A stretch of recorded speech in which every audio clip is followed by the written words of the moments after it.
Welcome to the Tomes and Tropes podcast, where books and friendships collide. I'm Becca. And I'm Keri, and we're two friends who love to talk about books. Today we are talking about The Hunger Games, The Ballad of Songbirds and Snakes. We both really love the Hunger Games series, and with us both wanting to read the book before, right around when the movie came out, we thought this was a great book to start our podcast. Now, at the beginning of each podcast, moving forward, we will be providing a content warning for both the books that we cover and the specific podcast episode. So today we are going over part 1 of The Hunger Games, The Ballad of Songbirds and Snakes. This book is classified as a young adult dystopian novel, but it is rated PG-13. Because of this classification, our content while discussing this book will be rated PG-13 as well. I do want to note that this book was surprisingly graphic to me while reading through the first time, so we will try to keep the graphic content to a minimum, and we will give warnings before it approaches. And with that, we will not be spoiling any future chapters in this book other than the ones we are covering in this episode. However, this episode will have spoilers for any of the books from the original trilogy, as well as any movies from the original trilogy. All right, and into the book. So, a quick book overview. The Hunger Games, The Ballad of Songbirds and Snakes was written by Suzanne Collins, and it is the prequel book to the original Hunger Games trilogy. It came out in 2020 and has been recently released as a movie. We are still set in Panem, although in a very different Panem than we know from the original trilogy. It is 10 years after the original rebellion, which is 64 years before we are introduced to Katniss Everdeen. This book is 30 chapters and broken up into 3 parts with 10 chapters in each part. In the next 3 episodes, we will be talking about each of the 3 parts individually. Now it's time for our one-sentence summaries, where we summarize each chapter we are going over in this episode in 1 sentence. Whew! In this episode, we will be talking about chapters 1 through 10, also known as Part 1, The Mentor. Chapter 1. Previously rich 18-year-old Snow stresses about having enough to eat and a shirt to wear as he goes to school the morning of the 10th annual Hunger Games reaping, only to be assigned to the biggest slap in the face, the District 12 girl. Chapter 2. Coriolanus's District 12 girl, Lucy Gray Baird, is chosen during the reaping and is a natural performer, putting a snake down the mayor's daughter's dress and having the Eras Tour District 12 edition. And Snow comes to the realization that his mentee may actually be a gift. Chapter 3. Hoping to make a good impression, Snow greets Lucy Gray at the train station with a rose, leading him to catch a ride with the tributes to the monkey house at the zoo. Chapter 4. Trapped with the tributes, Snow starts to panic as the other tributes surround him. But when Lucy Gray encourages him to own it, he introduces Lucy Gray to all the Capitol spectators watching from the other side of the zoo fence. Chapter 5. Snow feeds Lucy Gray with the help of Sejanus and earns another song from her before almost engaging in a tribute swap with Sejanus to get the District 2 boy tribute. Chapter 6. The mentors, after being tasked with boosting game viewership, visit the zoo to feed their tributes, where Arachne's chanting leads to fatal results. Chapter 7. On the day after Arachne's injury, where Snow came out a hero, Clemencia receives a snake bite due to lying to Dr. Gall about working with Snow on the sponsorship proposal. Chapter 8. Snow goes to visit Lucy Gray, where she and the other tributes are shackled and have not eaten for days, and she decides to sing during her interview so that she will be sent supplies during the games. Chapter 9. Arachne's extravagant funeral came before a tour of the arena where the Hunger Games were to happen, only to end with the world exploding. Chapter 10. Marcus has escaped and is roaming freely in the capital while Snow is processing that Lucy Gray has saved his life, and she asks that in return he can repay her by believing she can win. Ooh, so much happened in part 1. Okay. So much. So now we are going to move on to our initial thoughts and reactions for part 1. Keri, what did you think about part 1? So in my first read, part 1 was a little slow to me. I really enjoyed the nods to the Panem and the previous characters we had met in the trilogy. So we'll talk about them more later, but we have Heavensby, we have all these other names that are just okay, I feel like I have a connection to the story, but it was a little slow at first. So I feel like it didn't really pick up till later in the part one, but I really love it so far. In my second read, it has been phenomenal, especially knowing what you know after reading the book. What about you, Becca? So obviously here we're only one third through the book, right? Having said that, I have kind of a contradictory view. I have really enjoyed the book so far and I have a lot of thoughts. So the Ooh. first one is I was really surprised on how fast we forgot that we were reading from President Snow point of view. You know, Coriolanus Snow is our President Snow from the original trilogy. And there's a lot of arguments that, I mean, he was the big bad in the original trilogy. And to read a book from his point of view, I had to keep reminding myself that this was President Snow, the big bad villain from the original trilogy, instead of this 18-year-old boy who, I mean, he still is this 18-year-old boy, but I was surprised at how fast I forgot that it was President Snow. So true. Now, with all of that said, I love an origin story. I am here for it. I love the origin story. So, and even a villain origin story, and maybe even especially a villain origin Oh. story. So, the concept is extremely interesting to me, and I was very intrigued from the beginning. Now, the other thing I was kind of surprised about, and I mentioned this earlier, but how graphic and grotesque some of the scenes were. And if you're queasy, I recommend skipping forward maybe 15 seconds starting now. All of a sudden, we're reading about a flashback to Snow and Tigress watching their neighbor cut off a leg of someone and become a cannibal. And then we're seeing another Yikes. friend get her throat cut. Clemencia has scales because she got bit by a snake. Mm-mm. So many things that were like grotesque that I was surprised. I was like, ooh, like, oh, wow, what's going on? Now, I first read the first three Hunger Games books in high school, so it's been a hot second, but I don't remember the first book being that graphic. Mm. I don't remember it. And maybe it's because it's just been such a long time. I just don't remember that. So for someone who gets queasy, I could definitely see this being a turnoff for that person. With that said, though, I love the original trilogy and I foresee this book being very similar for me. So I'm really excited to read more and kind of explore this different Panem that we're seeing. Ah, so true. So true. For our next segment, we are going to be talking about characters introduced slash highlighted, some that we've met before.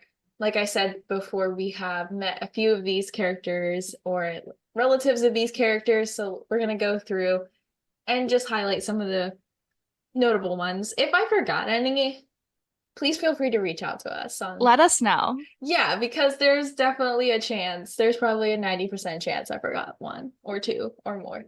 So, first off, we have Snow. We all know we know Snow, but he's our currently lovable, quote air quotes, villain. It's like Becca said, it's so hard to remember. He's the President Snow that terrorized the districts, killed so many people, including our beloved Finnick, rest in peace, and is the same Snow we hated in the trilogy. I'm a big Finnick stan, so he will always be the one I remember. Aw. So we have Snow. Obviously, we've met him before. Then we have Tigress. I was super surprised that I don't know if this was said in the trilogy, but I didn't realize Tigress was a relative of Snow. But we met Tigress in Mockingjay in the original trilogy, where she was among the first stylists for the tributes. But here she is an intern for a fashion designer, helping her cousin Snow. And then just kind of a questions for thought. How did she go from this supportive person for Snow to a rebel? So as we go through the book, we can dive into how we learn more about this. So, Ooh. Sorry, just to no, jump go in ahead. really quick, that's such a good question because I was rewatching the movies in preparation for this podcast. And in the Mockingjay movie, the only thing that Tigress says about Snow is that she was a stylist in the games. And then like she's not anymore because Snow decided she wasn't pretty enough anymore. And that's at least in the movies. And I'm not going to quote the book because I honestly haven't read it in such a long time, but it's so interesting because you're right. Like that's the thing that she says that kind of is like that relationship to Snow, but it's not mentioned, at least not in the movies that I remember at all. I know. I really want to read the books again just to like see if we get any more from Tigress. Mm-hmm. But I did, that's a good point that you brought up about her saying like she wasn't pretty enough anymore. And in this part one, he mentions that Tigress isn't anything of certain beauty or something like Oh, that. yeah. I have to find the quote and we can post it later, but definitely interesting that you brought that Oh, up. yeah. Yeah. Connections. Interesting. Okay. Okay. Yeah, yeah. Tigress is so much we could talk about with Tigress. So much. I love her. I'm probably gonna say this name wrong, but Hilarious Heavensby. I keep calling him Hilarious. Don't know why. We're missing an O here. I thought it was hilarious. It might be. We'll have I to go back and forget. listen to the audiobook again. Yeah, definitely. So we have Heavensby. Obviously, this is a name we know and love. He's a likely relative of Plutarch Heavensby, who was the head game maker in Catching Fire and is a commander in District 13 in the Mockingjay books and movies. So we can see some of Plutarch's rebellious spirit in Hilarious when we interact with him. So I really love that kind of nod to Plutarch there because I just loved Plutarch. And then along with Heavensby, we have Heavensby Hall, which is just again another nod to a name we love. And I just think Suzanne did a great job of like giving us some like we already felt we loved them because like Yes. we knew their names, which was amazing. Yes. And then speaking of knowing names and probably having some mixed feelings about is Arachne Crane. We know Arachne or we know Crane from Seneca Crane, who was the first head game maker that we met Hmm. in the first Hunger Games trilogy. So we can only assume that Seneca is a relative of Arachne somehow. So there's been a lot of speculation for me around how Seneca Crane is related to Arachne. Is that Again, these names are hard. pretty sure it's Arachne, but not 100% sure. I again have to go back and listen to the audiobook again. But Don't quote us on these name sorry, pronunciations. y'all. Sorry. So I don't think we are ever given the name of her brother in this movie. Or I'm sorry, in this book. Is Seneca Crane her brother? Because it is a younger brother. We do get that information. Or is Seneca Crane her would have been nephew had she not Hmm. died? I've seen a couple different suggestions online or theories online, but what do you think? I feel like nephew makes more sense based on the time frame, unless like her parents had another kid like 40 years later. Mm, Because I feel like he was probably in his late 20s, 30s, probably 30s. I don't know. We never know okay. how old Seneca is. So I would guess either nephew or probably nephew is. I'm just gonna go with nephew. Okay. I think that's where I'm leaning too. But yeah, just something interesting to throw out. I know. I really wish like we had like a family tree for all of these characters related Yeah. to our characters we knew from the trilogy. Like that would be Yes. make me so happy. If you have a family tree, Mm, send it to us. We want to see it. please. I love family trees. It helps me track it in my brain. I think we're both visual people, so Yes. bring us all the visuals. Oh, something with Arachne. I saw a TikTok and I didn't save it, so I'm sorry to whoever's original idea this was. And if I find it, we'll repost it. But I saw a TikTok from someone that said Arachne Crane died in Snow's hands and Seneca Crane died by Snow's hands. So I thought that was interesting. Ooh, interesting. So in and by, very interesting. Okay, okay. Whoever thought of that, well done. Well done. Well Round of done. applause. And 10 out of then 10. 10 out of 10. And then finally, again, I probably missed some, but Lucky Flickerman, he is a weathercaster turned Hunger Games host. He is related to our beloved Caesar Flickerman. So Lucky is actually a magician from what I A saw in bad there. one. Yeah, that's okay. I'm glad that Caesar Flickerman kind of stayed with hosting instead of trying out his relative's Do magicianness. we know if Caesar, like, is that his full-time job?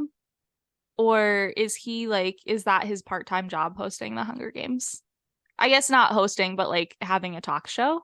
I feel like lucky it wasn't his full-time job. No, Lucky was definitely the weatherman Yeah. and an amateur magician. Yes. Interesting. Emphasis on the amateur.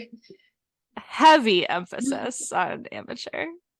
He's probably like a little better than me at magic, who can't do any magic, but still not like now you see me magic, Oh, great movie. 10 out of right? 10. 10 out of 10. That could be a whole other podcast. Oh, what Ugh, a great movie. such a great movie. All right, so now we've gone over some like relatives or other characters we've met before. Let's go into what we're going to call our meet cute. So these are like our characters we've just met. We're so excited to meet them. These are just some notable characters. We obviously meet a ton of other characters. So here we go. First, Sejanus Plimp. He previously lived in District 2, and his father, being a manufacturer in weapons, earned their money and became increasingly wealthy, which brought them to the capital. Sejanus and Coriolanus have been schoolmates during their time at the academy. He is actually mentoring the District 2 tribute, which is awkward. So, and he knew Marcus, which is even worse. Mm-hmm. So, bless Sejanus's heart. We also know that he's a little bit of a complicated character. He's not really into the game, so we'll get to know him a little bit better. Next, Yeah. we have Clemencia Dovecote. Clemencia's tribute is Reaper, who is the male district from District 11, or the male tribute from District 11, that is. Mm-hmm. Clemencia is noted to be the prettiest girl at the academy, but when she is bit by Dr. Gall's snake mutts, her skin becomes bright colored and scale-like. So that's interesting. Okay, so Clemencia, so you said she's noted as being the prettiest girl at the academy. Her name is by far the prettiest name in Right? this whole section that we have. I just like Clemencia, it just rolls right off the tongue and is just so pretty. And I just like imagine her like it's like the name of a flower. And I don't know what Clemencia actually means, but I don't know. I just, what a beautiful name. Clemencia is a girl's name of Latin origin meaning mild or merciful. So Ooh, we'll look up some more meanings and maybe post mild them. or merciful. Yeah. Interesting. Okay, okay. I also really love her nickname, Clemmy. Lemmy. So cute. So cute. And I think that goes to show like how long that Snow has been kind of in this world. Like he really does. He's grown up with these people and these people are his schoolmates and his friends and I don't know, I just Clemencia is like such an interesting character to me. I just love her. I've liked her a lot more in the second read. So that is Clemencia. Next, we have our mysterious Dean Casca Highbottom. I say he's mysterious because I feel like he's not telling us a lot. But he is credited with creating the Hunger Games, coming up with the idea in the university. He was credited with creating it. He is the head of the academy and is personally overseeing the mentorship program. What's interesting is he seems to particularly pay attention to Snow. So that will be important to have in the back of our minds as we continue to read this book. I feel like there's something going on there. We'll have Yeah. to keep that in mind as we keep reading. Yes, for sure. And our final meet cute. I'm gonna mess up her first name. Dr. Volumnia Gall. Volumnia, I think. Volumnia. Okay. I'm Yes. very bad with regular pronunciations of names. So I The think her Sunsprout. name, I think we only get her first name once in the whole book. I I think it's think when she's so. first introduced, and every other instance, at least so far, has been Dr. Gall. I'm okay with that. We're just gonna call her Dr. Gall. Yes. That first name is hard for me to pronounce, but beautiful name. Dr. Gall. She is the head game maker of the 10th annual Hunger Games, and she is also a scientist, professor, researcher, and seems to be particularly dedicated to her mutts. And I didn't put this as my favorite quote, but I'm going to say it here. Uh, in one of the parts of the book, she says, she's talking about snow, and then she goes, I'm gonna go check on my mutts. And I just think that's so Mm. relatable because I have two dogs, and sometimes you just need to go check on them. And she's like mid conversation and like Yeah. finishes her sentences like, peace out, y'all. I need to go like talk to my butts. Which I feel like is, like you said, it's relatable. Like we both have dogs. Like sometimes you just got to go check on them. During a Zoom meeting, it's like, sorry, I gotta go check on my mutts. Who cares about whatever this is? Who cares? No, I love it. But those are the like four notable Mm. characters that I wanted to bring to light for our part one. Okay, so on to our next section, which is Woo. our quotables. I'm so excited So about this. me too. So here our quotables are basically the quotes and or parts that we really want to highlight and talk through in this part one. And this is going to be something we do through all three parts. And for every book, we're going to have this segment. But we do want to note that these are not necessarily our favorite quotes. They are quotes that are notable or could be potentially foreshadowing or could be something that we just want to expand on. So here are our quotables, and these will be in sequential order. I think Yep. that was the right word. So we're going to go from like, we have a couple of quotables from chapter one, and they're going to be in order chronologically from chapter one until the end of this part. As we talk through them, you'll notice like the ones I speak about, Keri, speak about will be the ones that have stood out to me, and then Becca will be sharing the ones that stuck out to her. So you'll get to see kind of a unique perspective and what stood out to each of us, which is really One fun. 100%. I can't wait to hear yours, Becca. I'm excited to hear yours.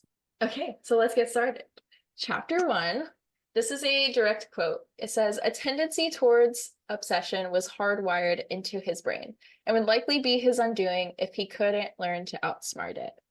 This is huge, like, foreshadowing to the trilogy. Like, if you haven't read that, like, I feel like I would have missed that if I started with Snow's villain origin story. I just, foreshadowing alert.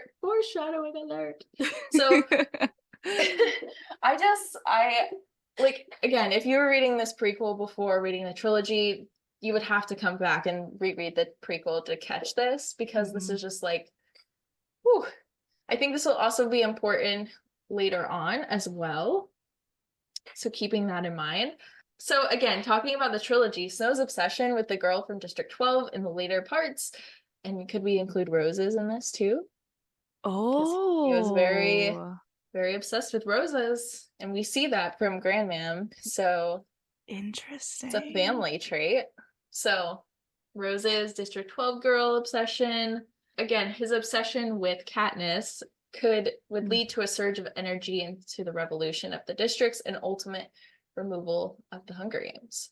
His Yes. obsession, he like seems to pin on one thing, at least in the trilogy, and focuses just on that. So could this be more than his life's undoing? Could this mean something related later on in the book? I don't know. So I think that's so interesting. I did not even catch this in the original, like in this book, but you're right. And I'm gonna point this back to the movies, the Hunger Games movies, because we were a little time crunched. I did not have time to go back and read the whole books or all Me the neither. original trilogy.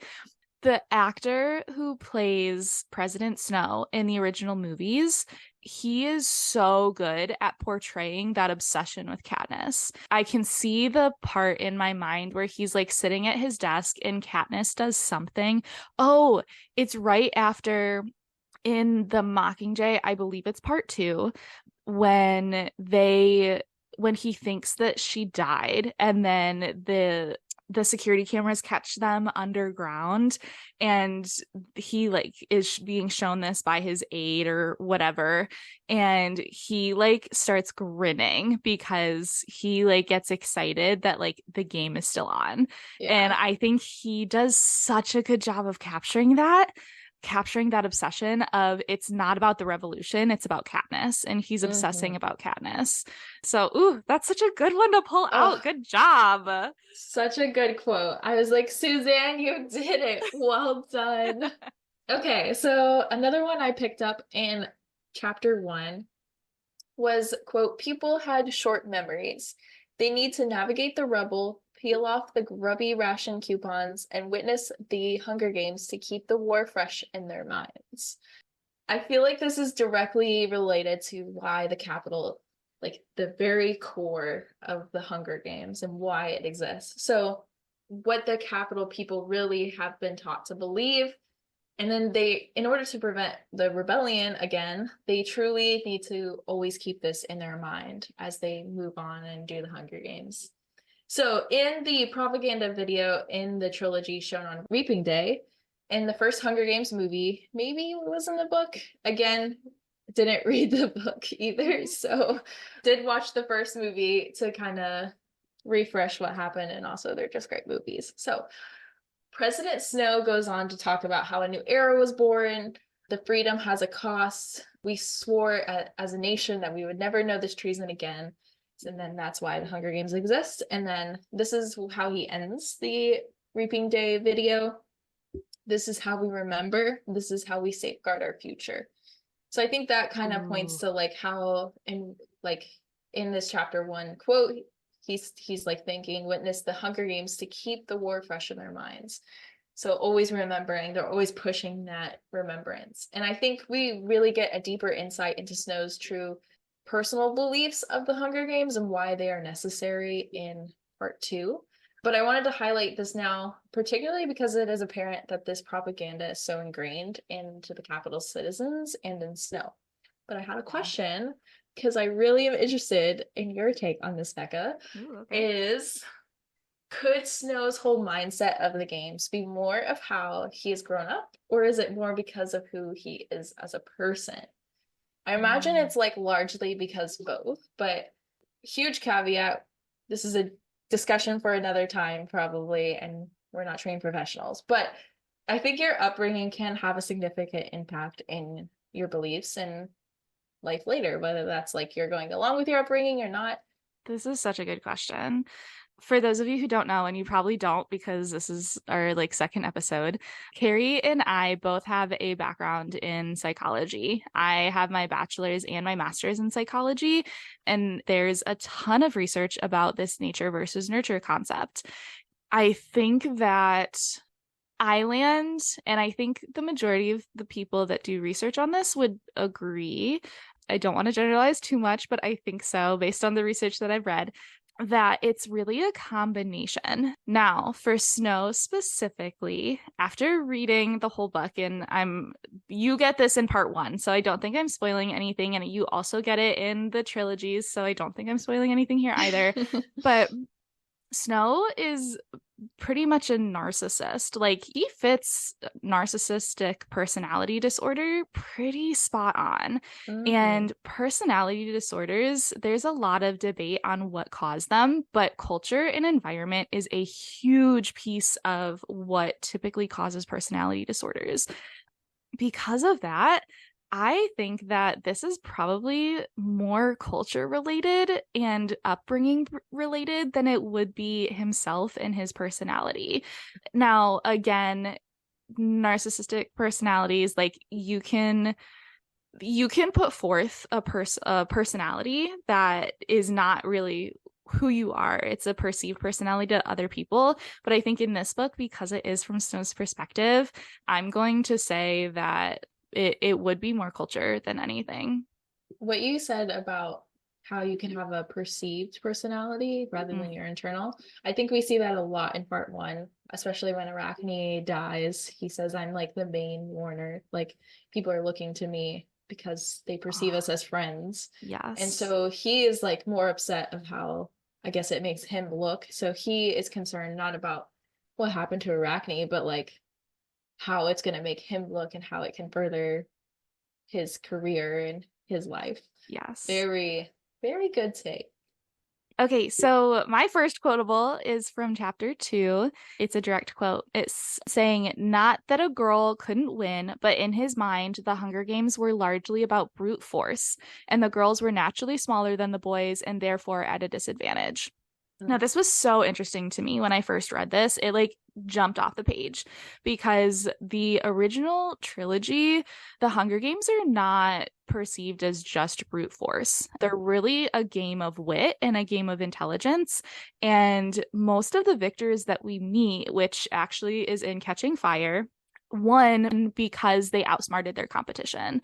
So I also feel like they are portrayed in the original trilogy, again, not just as wit, but also strength. So there's that combination there. Yeah. But I went back and I pulled a direct quote from the original Hunger Games, and it Ooh. says, it's from Katniss, and she's speaking. She says, what about you? I've seen you in the market. You can lift 100-pound bags of flour. I snap at him. Tell him that. That's nothing. And PETA answers, quote, yes, I'm sure the arena will be full of bags of flour for me to chuck at people. It's not like being able to use a weapon. You know it isn't. He shoots back. Mm. So PETA and Katniss there, like obviously Katniss has that weaponry feature, but if PETA had been in the 10th Hunger Games, I think he would have been a shoe-in to win, just like Marcus was, just like Reaper was when they're first introduced. Like they are the boys from like the bigger boys of the tributes. So I thought that was so interesting. Now, Very. I did some research on the victors Ooh. and that are mentioned in the original trilogy and how they won. And I wanted to go through them because I think it's important to kind of note why this quote was so interesting. This information is combined knowledge from screenrant.com and fandom.com, as well as my own research in reading and going back through and reading the introductions. So these are the victors that we know about and how they won. So first we have Katniss and Peeta, who outsmarted everybody with the berries. Obviously, Katniss had some weaponry to do with that and whatever, but they really won because they outsmarted the Capitol with the They were berries. smart. Next, we have Mags, who we get Oh. introduced to in Catching Fire. She won the 10th annual Hunger Games, or I'm sorry, she won the 11th annual Hunger Games, so the year after what we're talking about right now. But no specific details have been released about her victory, how she won, or anything. We have BT, who created an electrical trap in the arena and electrocuted all the other tributes. That's so mean. Is so mean, but So smart. honestly, so smart and very quick way to eliminate the competition. Yeah, he said, boom, bye. Exactly.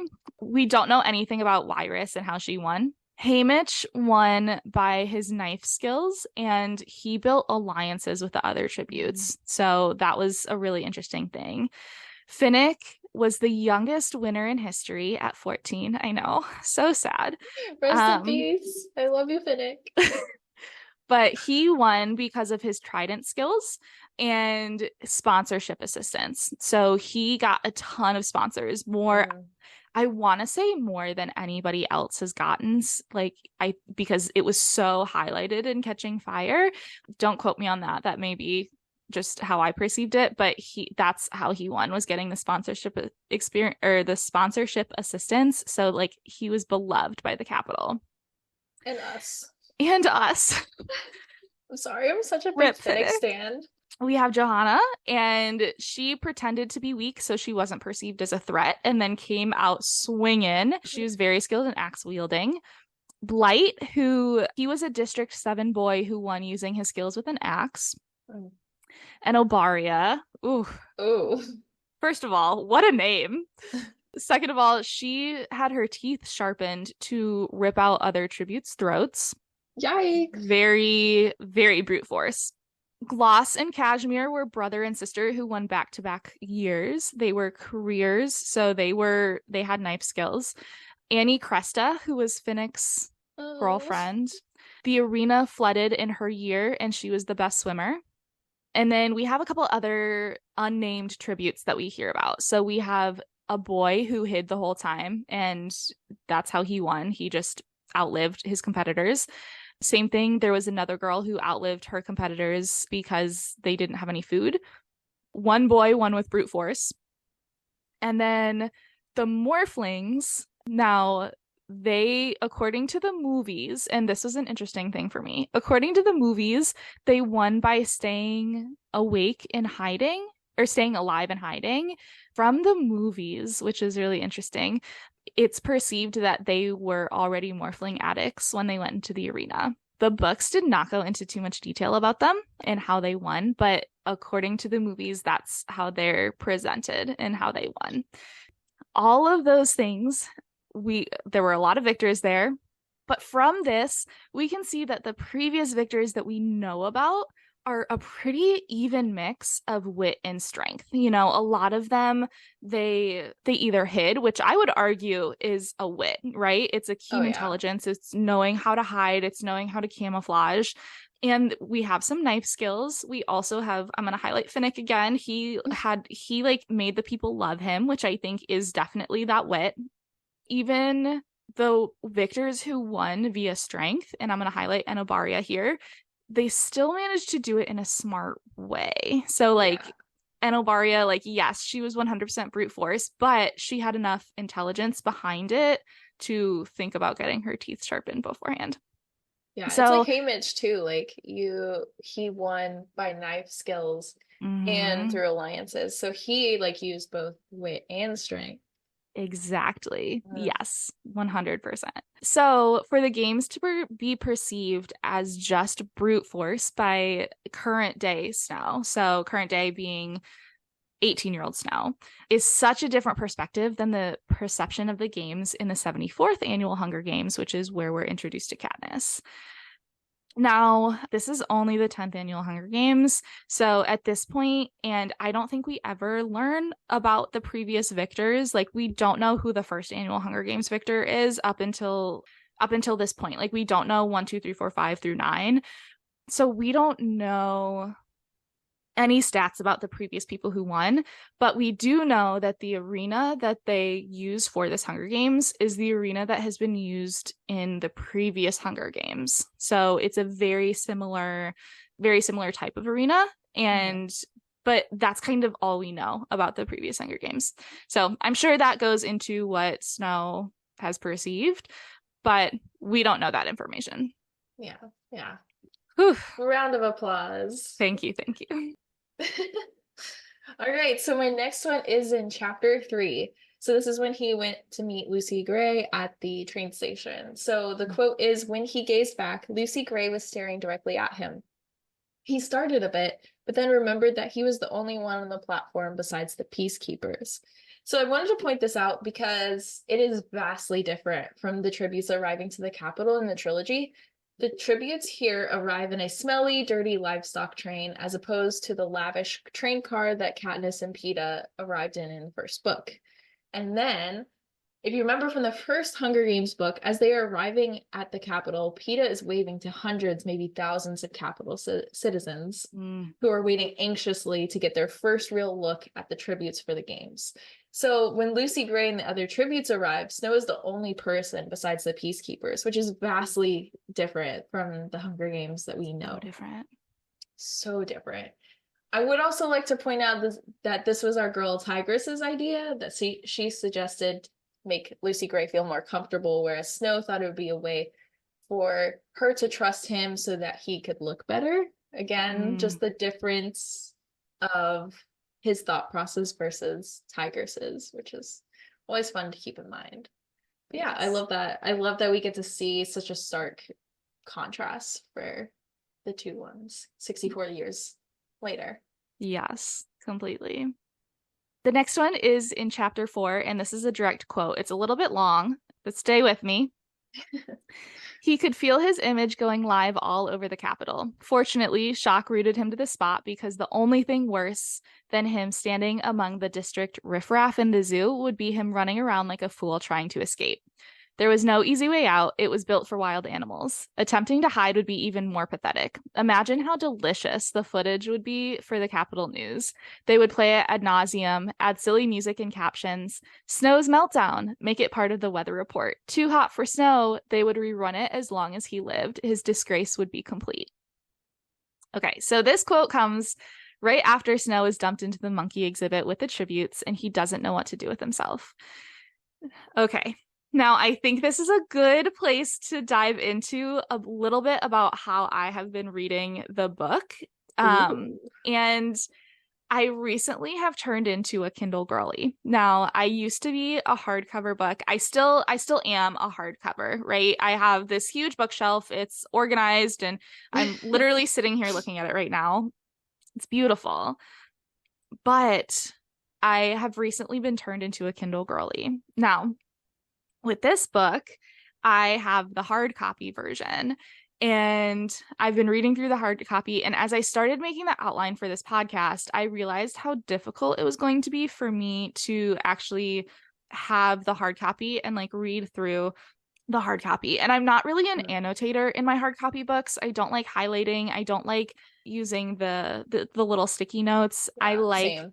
I like my hard copies to be like fresh for me. So when I go back and read them, I'm not like thinking about what I was thinking about when I read it the first time. I'm thinking about what I'm thinking about it now. So Smart. I like them to be new for me again. So as I was preparing for this outline, I started listening to the audiobook. Now, I'm not an audiobook girly. I am not. This book has changed that though. So this audiobook brings the book to life so much. And I'm not normally someone who can listen to it, but this book lends itself very well to being an audiobook. But this scene in particular, I think highlights the benefits of both reading and listening to the book. When I first read this scene, I was like, oh yeah, like he's panicking. Anybody else would. It makes sense. He's nervous about the perception, which we all would be in this scenario, right? 100%. However, listening to the audiobook, I was dying laughing listening to this section. I want to highlight the last part of this quote again. They would play it ad nauseum, add silly music and captions. Snow's meltdown, make it part of the weather report. Too hot for snow, they would rerun it as long as he lived. His disgrace would be complete. This is literally describing a meme. He's literally saying he would become a meme. He would be like, all I can think of is the hide your kids, hide your wife, hide your kids, hide your wife. And like that's what he's like imagining is gonna happen if he like freaks out. And I think it's just so funny. Now, with that, I have not seen a good meme of this. I've looked, I've tried. We should create one. Well, I want like listeners, if you guys have a good meme, if y'all have a good meme, send it to us. We want to see it. We will post it. I just need to see this like live and in person because I was listening to the audiobook and I was dying laughing. So please, please, please, please, please send it to us. I want to see it. I will print that out and make it a sticker and put it on my Kindle. Oh, yes. I also love that he used like nods to snow, like actual snow, like right. Too hot for snow, meltdown. Like this boy, he's ready. He's ready to create his own meme. He is. That's true. All right, the next one, we're kind of skipping some chapters. We're going to chapter 7. And this is when Snow attempts to help Arachne after her tribute kills her. And he goes home and he finds out that there are still going to be classes at the academy the next day. And like a normal person would be like, "Ooh, thank goodness I can just process and think." But Snow, he thinks to himself, being a hero at home had its limitations. He needed a larger audience. And that's a direct quote. Ooh. So in my Kindle, which since Becca talked about her Kindle versus hard copy, I was a hard copy girl up until like a couple months ago when Becca made me a Kindle girly. And I if take I a lot of pride didn't, in that. you should. And in my Kindle, I literally wrote Village and Origin because I was like, he has this need to be revered, to be thought of as like, oh, poor Snow. Like, wow, look at you. You saved Arachne. You tried to save Arachne. Hmm. And he needed to be thought of as great and he needed to be thought of as a hero, which I think goes to show why he wants to be president and how like he really pushed himself to become President Snow because he Yeah. needed to be that hero. I Do just you thought, think he wanted to be president, or do you think that's something that oh yeah, he you do? I do. He was always shooting high. He was like, I need to get into university so I can be like he's always shot for something greater because he thought game maker would be too lowly, I think. I forget the Mm, exact word he said, but I do think he was always shooting for president. And then his grandmam always being mm, like, when Snow is president. And I think that was just always like his goal, okay. whether or not that's because his grandmam was wanting it or not. Right. Yeah, I do Okay. think. But we love a good villain origin quote. Oh, yes. And then again in chapter 10, not again, but in chapter 10. So after the bomb goes off in the arena, Tigress, Grandmam, and Coriolanus are talking about the footage and where Marcus could be. They're just chatting after it. When the group is talking about the footage being cut off immediately in the capital, we find out that it wasn't cut off in the districts as quickly. Tigress reminds us that the districts don't even like watching the games for obvious reasons. But Grandmam says that it will only take a handful of people to get the word out. So it would only take like a few district people to Mm, be watching it for the word to get out that there was bombing in the arena and Marcus got out. So here's what I wanted to point out with this part in chapter 10, and I'll directly quote it here because it's just amazing. And it was almost my favorite quote. But Grandmam says, quote, it's just the kind of story that catches fire. And I'm just like, oh, ooh. Grandmam coming out with book two's title. So we love that. I love a good nod to the trilogy. I didn't even catch that. Ha, I see what you did there. Catch that. Did you catch fire? No, I just love when Suzanne knew what she was doing. She knew what she was doing there. Definitely. Catching fires. And I just think that just shows like when in catching fire, the rebellion is really starting to catch because Katniss has defied the capital in book one Mhm. and things are starting to really pick up. So I think that's just a nod to show like how quickly things can change. I like it. I like it. Thank you. And our last quotable is also from chapter 10.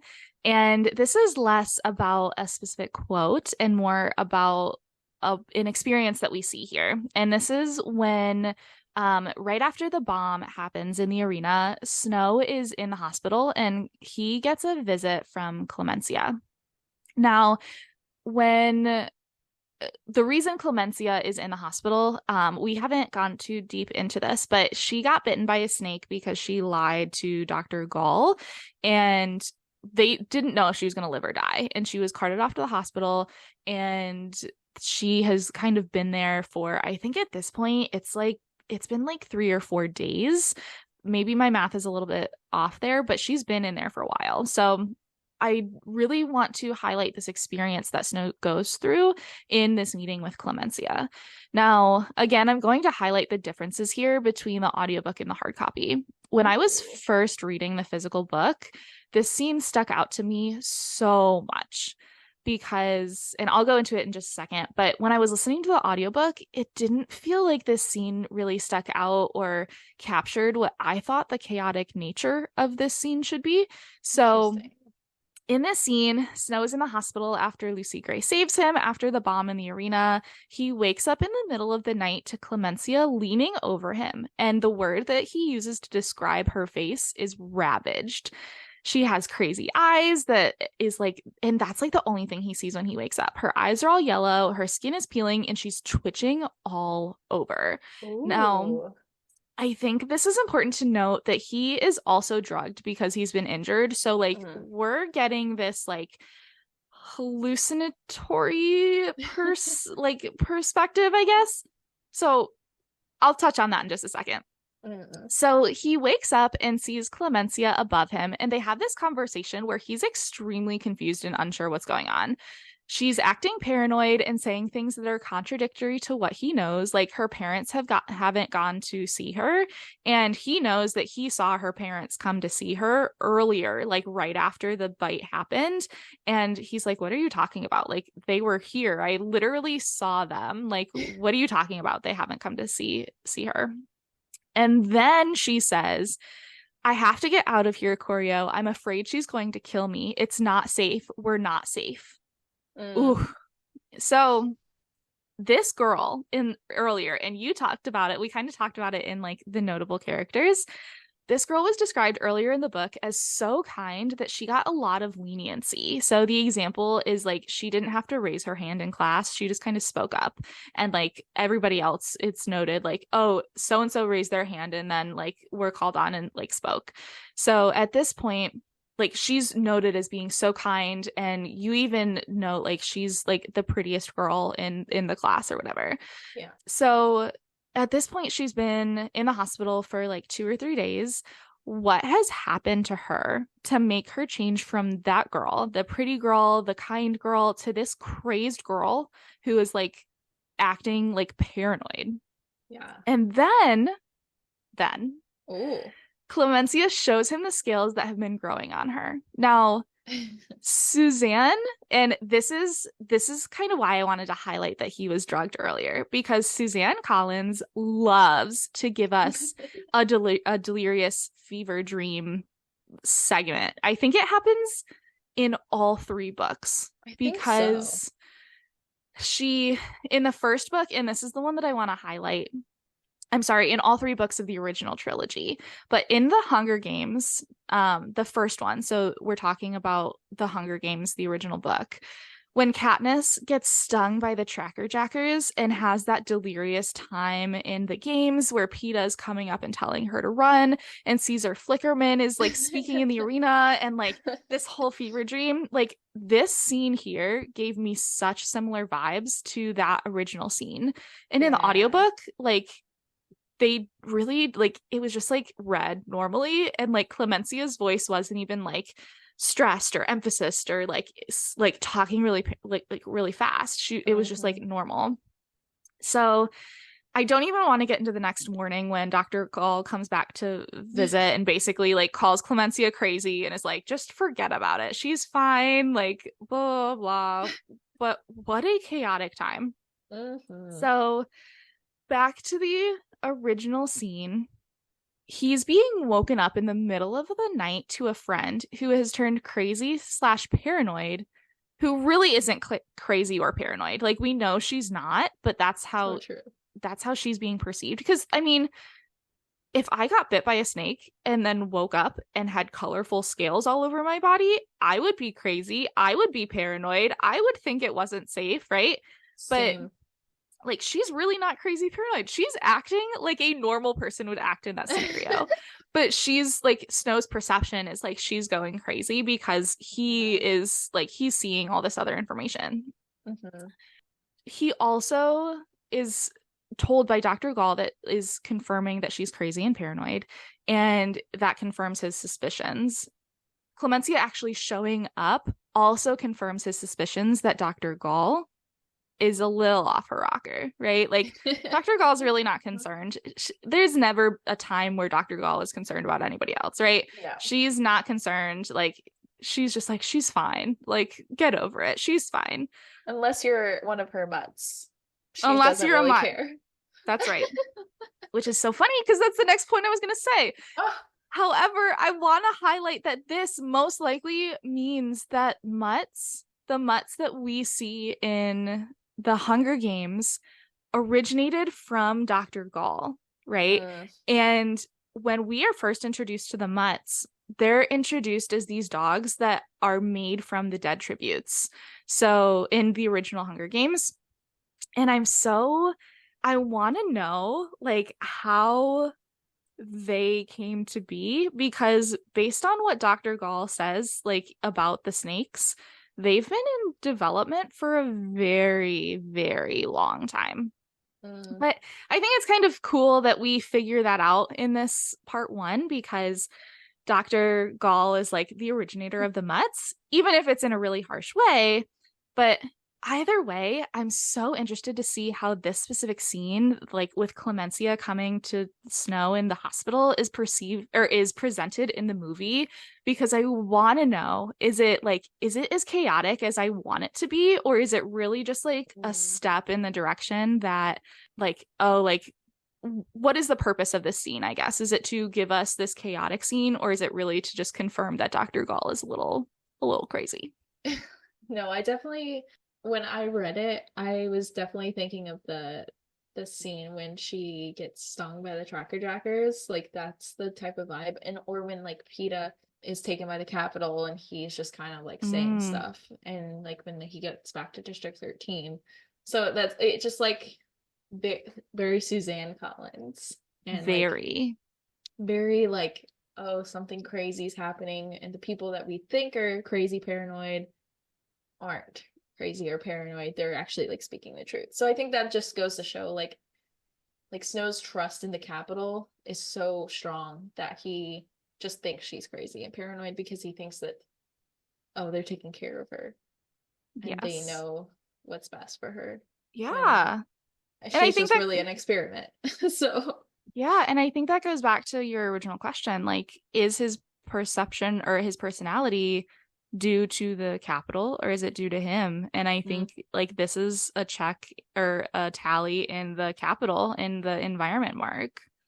All right, so we are going to end this segment with our favorite quotes from the book. And I am going to go first. My favorite quote is, it's a little cheesy, I know, but it's in the song that Lucy Gray sings at the reaping, and it's nothing you can take from me was ever worth keeping. And I just like, I don't know why, I just loved that, like that quote, because it was like, it's so true. Like, you can take, like, you can't take my intelligence. You can't take my personality. You can't take uh, the parts of me that actually make me me.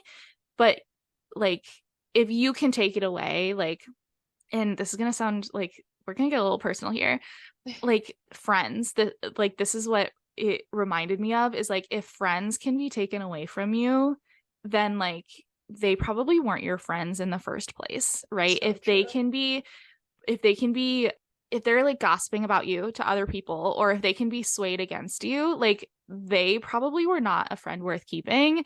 But the people who are going to stay with you are the people who, like, they are true quality, right? So I don't know, that just like totally hit home for me. So I'm going to say it one more time: nothing you can take from me was ever worth keeping.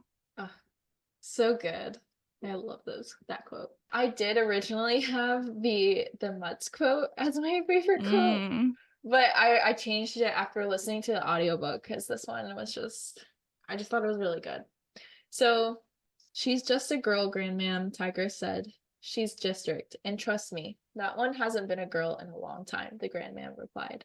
And I think this just goes to show like how different the districts are. They have to grow up quickly. They have to deal with Mm. struggles, and even like a girl can be the start of a rebellion. And I think that's again foreshadowing to Katniss being just a girl who rebelled against the Capitol in one small way, that caught fire again and just like started this whole revolution and rebellion, and we just love it.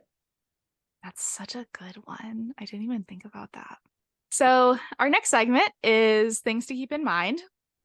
I think I have three things that I want to keep in mind as we continue to work through this book. So, the first one, and we've mentioned this a couple times, but everything we're seeing is through Snow's eyes. Are we are not seeing this in a third person point of view. Everything is through Snow's eyes. So, as I mentioned earlier, he's the big bad that we know as President Snow. And while I think this is a great perspective, we are seeing all the other characters through his eyes too. And I really want to highlight Sejanus and Lucy Gray, right? Those two characters specifically are the people that I think are going to be making the biggest difference, but we don't know them. You know, we know Snow's perception of them, but we don't know them. And it's funny. So even the introductions that we get for each character, the closest one that's even remotely positive is Clemencia's. Every other introduction is pretty negative in this part, and even she was like be introduced as being too nice. Like it wasn't even, it was like a backhanded compliment. So the second thing I want to keep in mind here is that there are a lot of parallels between this time period and the Katniss Peeta era. So Keri is keeping track of the specific contributions that Snow gives to the games that we know and we love. But beyond just the contributions, there's a lot of parallels. So the first one that I noted was the Treaty of Treason reading. In this one, it's read by President Ravenstill. In the original Hunger Games, it's read by the mayor of each district, which I thought was kind of interesting. And then, Keri, you quoted that there was an intro video from President Snow in the movies. That does not happen in the books. So that's so interesting. That was the one part that I went back and reread was like the Uh, first couple chapters of how it's introduced, and that does not happen in the books. ooh. The second parallel, at least in this part, is the capital representatives. So here we have the mentor in Snow versus the capital representative in Effie Trinket in the original Hunger Games. The third one is the arena tour versus the parade of tributes. So the arena tour in this Hunger Games was the closest that I could remember to the parade of tributes, that they come in and are riding on the horses and all of them are dressed up.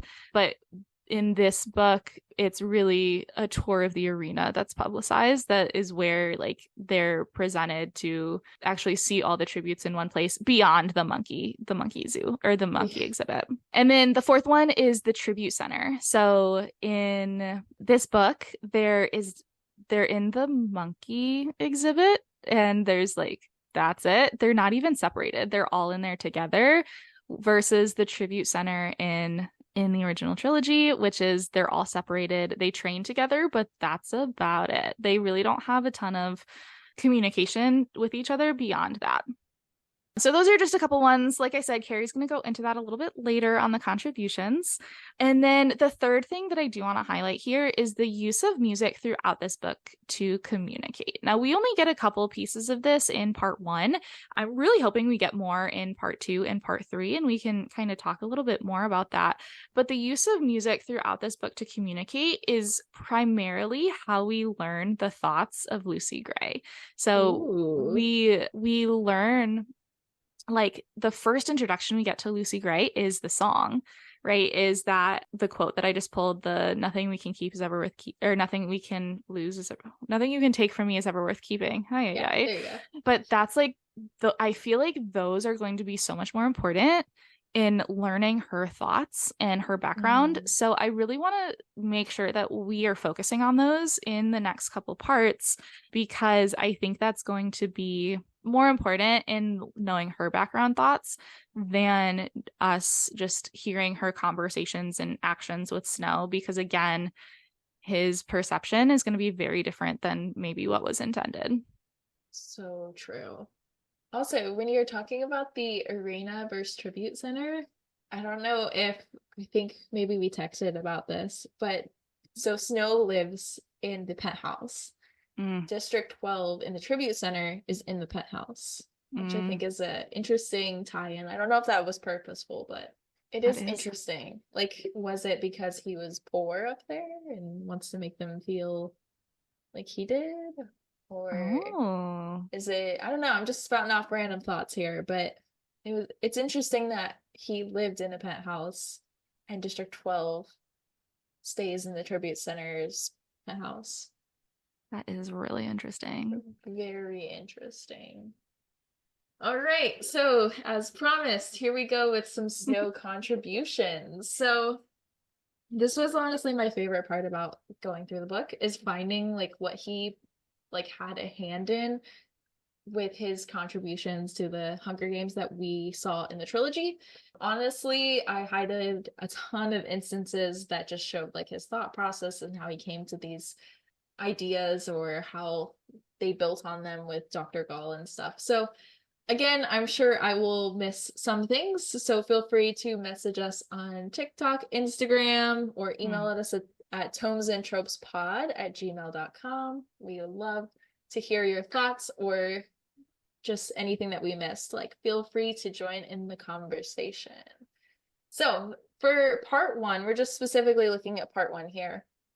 The first one is betting on the tributes. In chapter 6, the students at the academy are discussing ideas led by Professor Demiglas, I think is how you say it, about how to get the capital citizens to watch the Hunger Games. So we learn at this point the capital citizens aren't really watching the Hunger Games necessarily, and definitely not the districts. So Custis Creed just says to make it a law, and they would be punished for not watching it by being sent to the districts. This is obviously not what they went for, but it is interesting to hear another academy student's like thoughts.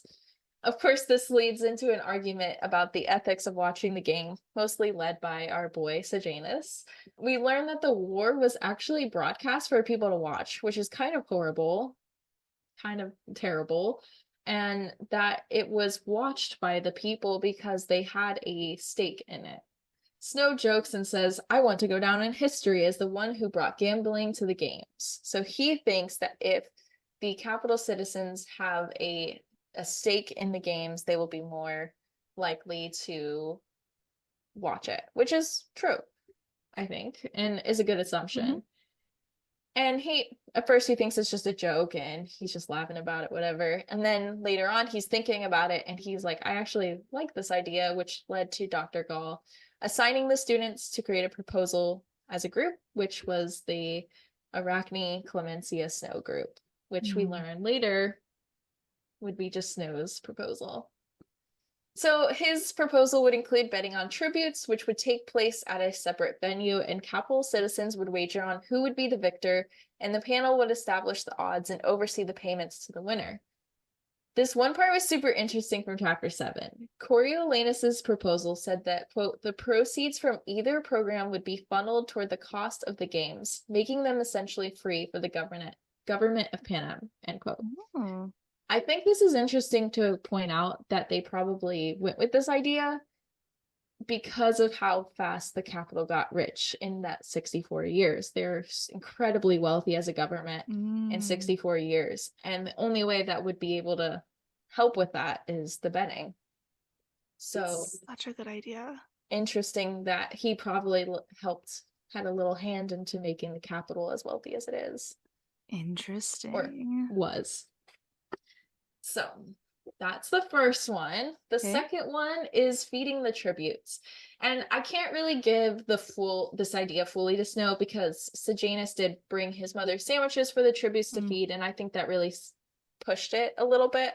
And I think that prompted Lucy Gray to ask on the broadcast for any capital citizens to bring them food, any food that they could spare to eat. And I think this led to a jolt of the zoo attendants. More tributes would get more food, which would then lead them to do like performances like juggling the walnuts and Mm. doing a back handspring. So if the capital citizens are entertained, they'll give them food, which is interesting and isn't a great look for the capital citizens. Zero But out of 10 capital yeah, citizens. -10 out of 10. Bad look. So let's talk about Snow's proposal that he submitted to Dr. Gall, which he ended up creating by himself once Arachne died. So he had two main things in his proposal. The first was about food, and the second was about betting on the games, which we already talked about. So citizens could be sponsors for each tribute or for the tributes that they chose and would be able to buy food for that tribute, which would be delivered by drone to their specific tribute that they chose. And they had very specific outlines that he created. They couldn't be associated with games at all, which means they couldn't be game Mm. makers, mentors, etc. And they had to be in good standing. Mm. good standing capital citizens. So no districts, no anyone who was like associated with the rebellion. So this gave the tributes an ability to kind of stay alive, and also got again a stake in the games for the capital citizens.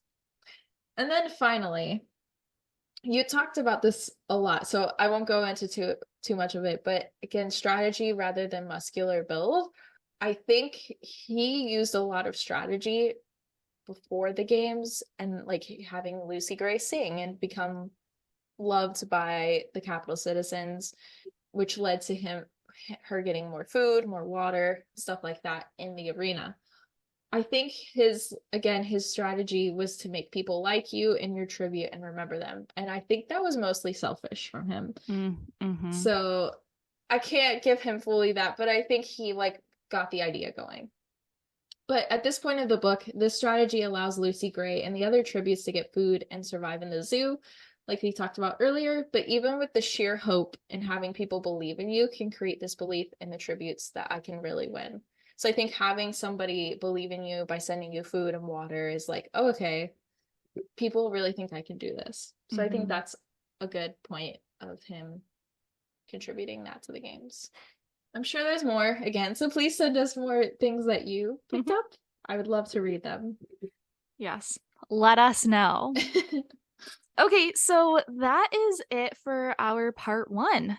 We did a lot of digging into part one and did a lot of background here, so we hope you like it.